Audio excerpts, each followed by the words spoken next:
नमस्कार, न्याय टीवी में आप सभी दर्शकों का स्वागत है। कोर्ट राउंडअप की खबरें अब विस्तार से। महाराष्ट्र रियल एस्टेट अपीलियल ट्रिब्यूनल ने फ्लैट बुकिंग करने वालों को राहत देते हुए आदेश दिया कि फ्लैट बुकिंग करने के अधिकार में बुकिंग रद्द करने का अधिकार भी शामिल है। इसलिए एक बिल्डर बुकिंग रद्द करने वालों की बुकिंग राशि को जब्त नहीं कर सकता है। ट्रिब्यूनल ने फ्लैट बुकिंग फॉर्म के खंड का अवलोकन किया कि फ्लैट खरीदने वालों को इस आधार पर व्यवस्था से हटने से रोक जाता है कि उससे बुकिंग रद्द करने पर फ्लैट के मूल्य का 10% जब्त किया जाएगा। ये अनुचित, भेदभावपूर्ण और एक तरफा है। केंद्र और राज्य सरकारों के लिए कोरोना वैक्सीन की अलग अलग कीमतों और टीकाकरण रणनीति को चुनौती देने वाली याचिका पर राजस्थान हाईकोर्ट ने केंद्र, राज्य और वैक्सीन उत्पादकों से जवाब मांगा है। जस्टिस सबीना और जस्टिस एम.के. व्यास की डिवीजन बेंच मुकेश शर्मा की ओर से दायर जनहित याचिका पर सुनवाई कर रही थी। याचिका में कहा गया है कि वैक्सीन उत्पादक सीरम इंस्टीट्यूट ऑफ इंडिया के टीके कोविशील्ड को central drug standard control organisation CDSCO की ओर से 3 जनवरी को इमरजेंसी अप्रूवल दिया गया था। ये कहा गया है कि वैक्सीन केंद्र सरकार को 150 रुपए प्रति डोज के हिसाब से बेची जाएगी। भारत बायोटेक की ओर से देश में विकसित वैक्सीन को भी आपातकालीन मंजूरी दी गई। ये बताया गया कि वैक्सीन भारत सरकार को 150 रुपए प्रति डोज की दर से दी जाएगी।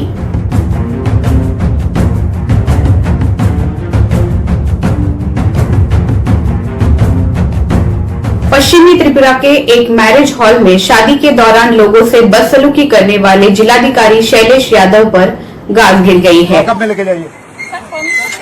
Permission is for marriage, not for marriage beyond 10 PM. Okay, you people are educated. पूरे दिन भर प्रचार हो रहा है। डीएम की बदसलूकी का वीडियो वायरल होने के बाद अब उन्हें सस्पेंड कर दिया गया है।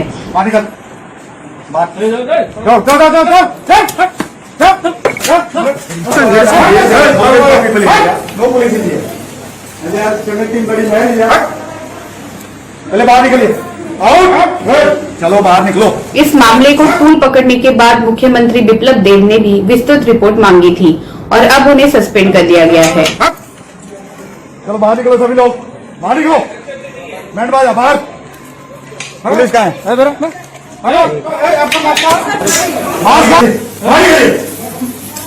आपको समझ नहीं आता है कानून नाम की चीज है यहाँ पे? सोशल मीडिया पर वीडियो वायरल होने के बाद डीएम शैलेश यादव ने माफी भी मांग ली थी। उन्होंने कहा था कि उनका मकसद किसी को अपमानित करने का नहीं था, बल्कि लोगों के भले के लिए ऐसा किया था।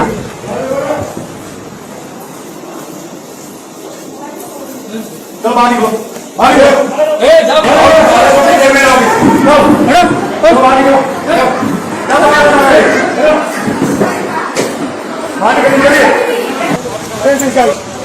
Arrest him!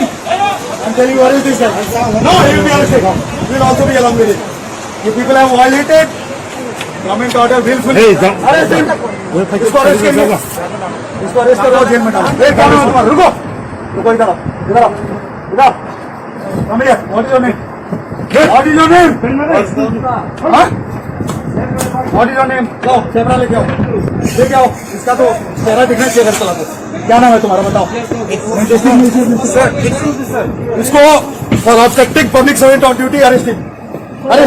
This guy has to be arrested. You will also be arrested along with him. No, what is your name? इसको अरेस्ट करिए. नाम दो. मुख्यमंत्री बिप्लब कुमार देब ने इस घटना को लेकर मुख्य सचिव मनोज कुमार से रिपोर्ट मांगी थी। नाम बोलो, नाम बोलो, नाम बोलिए. मास्क नहीं है, 10 बजे के बाद कर्फ्यू है यहाँ. किसने परमिशन दिया आपको?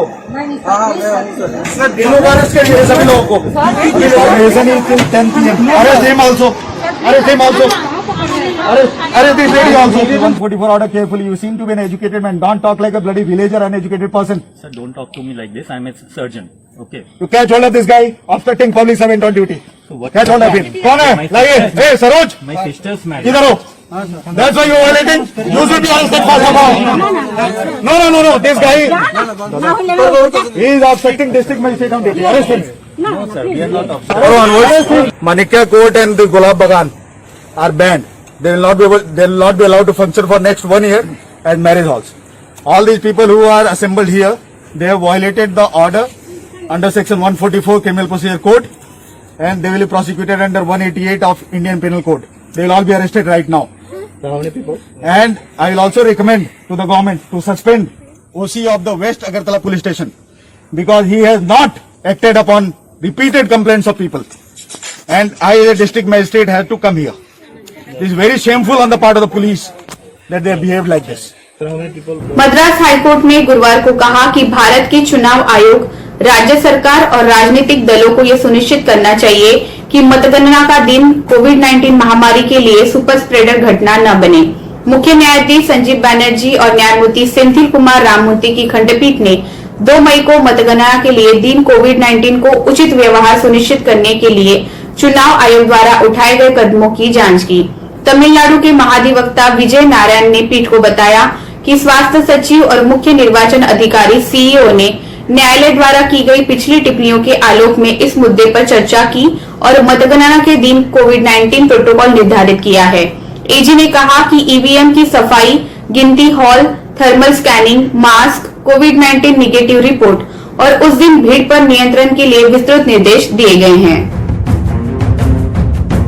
सुप्रीम कोर्ट ने कहा कि अधिनियम की धारा 80IA की उपधारा 5 का दायरा पात्र व्यवसाय को आय के एकमात्र स्रोत के रूप में समझते हुए अधिनियम की धारा 80IA की उपधारा 1 के तहत कटौती की मात्रा के निर्धारण तक सीमित है। जस्टिस एल नागेश्वर राव और जस्टिस विनीत सरन की पीठ ने कहा, इस प्रावधान को उपधारा 1 के तहत कटौती की सीमा को केवल व्यावसायिक आय तक पढ़ने के लिए जोड़ नहीं जा सकता है। सुप्रीम कोर्ट ने मंगलवार को निर्देश दिया कि केरल के पत्रकार सिद्दीक कप्पन को उत्तर प्रदेश की मथुरा जेल से चिकित्सा के लिए दिल्ली के एक सरकारी अस्पताल में स्थानांतरित किया जाए। उन्हें दिल्ली के राम मनोहर लोहिया अस्पताल या एम्स या किसी अन्य सरकारी अस्पताल में इलाज के लिए भर्ती कराना होगा। उसे उपचार के बाद मथुरा जेल वापस भेजा जाना चाहिए, जहां वो यूपीए मामले में इस आरोप में हिरासत में है कि वो हाथरस गैंगरेप हत्या के अपराध के बाद यूपी में सांप्रदायिक अशांति पैदा करने की कोशिश कर रहा था। विभिन्न आरोपियों के खिलाफ बलात्कार और बाल यौन उत्पीड़न के आरोपों को रद्द करने के आदेशों के बाद बुधवार को एक विशेष सुनवाई में केरल उच्च न्यायालय ने स्वतः संज्ञान लेते हुए इनमें से 3 आदेशों को वापस ले लिया। न्यायमूर्ति के हरिपाल की पीठ ने उनके 3 आदेशों को निरस्त कर दिया, जहां पीड़ितों के अभियुक्तों से विवाह के आधार पर मामलों को रद्द कर दिया गया था। कोर्ट ने फैसला सुनाया, जब माननीय सर्वोच्च न्यायालय द्वारा निर्धारित कानून को नहीं माना जाता है तो ये एक गंभीर मामला है और इसलिए उपरोक्त आपराधिक मामलों में आदेशों को वापस लेने में कोई कानूनी अड़चन नहीं है। आपराधिक मामलों की अनुमति देने वाले आदेशों को वापस लिया जाता है। स्वतः संज्ञान। दूसरी लहर में बिहार राज्य में कोविड-19 के मामलों में आई खतरनाक उछाल और बिहार राज्य में स्वास्थ्य व्यवस्था की कमी से संबंधित मामलों की सुनवाई करते हुए पटना हाईकोर्ट ने बुधवार 28 अप्रैल को बिहार सरकार को कई दिशा निर्देश जारी किए हैं। न्यायमूर्ति चक्रधारी शरण सिंह और न्यायमूर्ति मोहित कुमार शाह की खंडपीठ ने कई मुद्दों पर चर्चा की और तदनुसार आवश्यक दिशा निर्देश जारी किए। ऑक्सीजन की आपूर्ति। बिहार राज्य ने न्यायालय के समक्ष प्रस्तुत किया कि केंद्र सरकार से 300 मैट्रिक टन ऑक्सीजन को आवंटन का अनुरोध किया गया था, परंतु बिहार राज्य के लिए 194 मैट्रिक टन ऑक्सीजन आवंटित की गई है।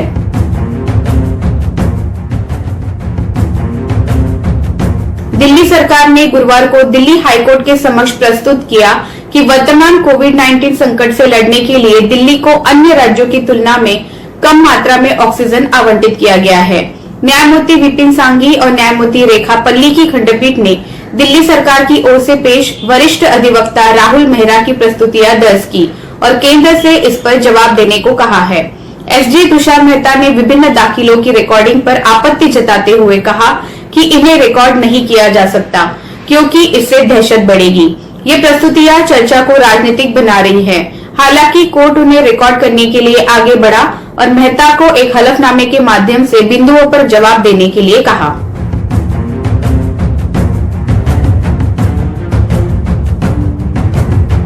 अगस्त 2016 में अरुणाचल प्रदेश के पूर्व मुख्यमंत्री कलिखो पुल की अप्राकृतिक मौत की सीबीआई जांच की मांग करने वाली एक जनहित याचिका पीआईएल याचिका पर सुप्रीम कोर्ट ने सुनवाई से इनकार किया।